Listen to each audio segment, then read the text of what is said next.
Thanks for joining Collett and I for a chat. We're talking about keeping our kids safe, particularly when they're at that age where they want to go out without mum and dad and they're hooking up with their friends and doing things socially. So what are ways that as parents we can keep our kids safe and have code words, I think it is what we're talking about. So I want to talk about this idea of code words because we've used it in our home since it was something I learned about years ago.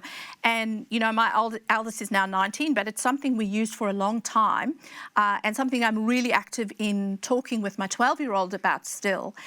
So code words are really safe outs. And the reason why I think code words are important is because it's understandable that children get into tricky or even potentially dangerous situations and don't know how to get out because they don't have the life experience. They're just not mature enough, and often in the heat of the moment, to actually think of something in an intelligent way, even as an adult. It's very difficult if you haven't... Peer pressure is real. Absolutely.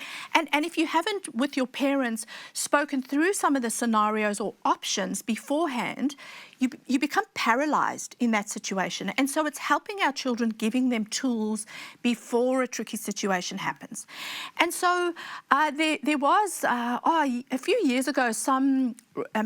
dad wrote about the X, using the X sign or the cross, the letter X, and he used that as the sign between his children. They could text him.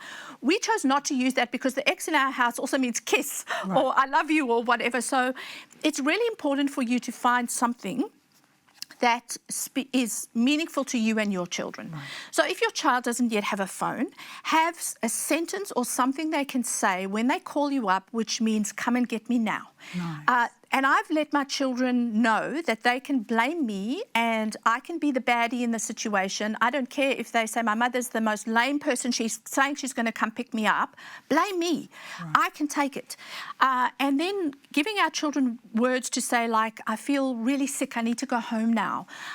Or sending you an emoji if they've got a phone and you know that emoji, it could be a rhino for all I care, lets you know that your child needs you. Then you say, oh, I have to come and get you now. And the child can say to their friends, oh, my mother's told me she has to come and get me. How lame.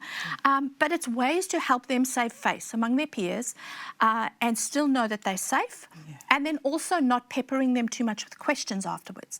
That's the hard thing because we want to go, why? What happened? Letting them feel safe enough to tell you when they're ready. So it's really about building trust with your children and between you and your child, that they can feel safe enough to reach out when something's difficult or tricky for them. Right, and I think they also need to understand themselves that they're in a tricky situation. So we should have those conversations with them and maybe play scenarios out with them as well. Yeah, role plays, brilliant. And I think it's a great tip for even when you want to get out of a date as an adult.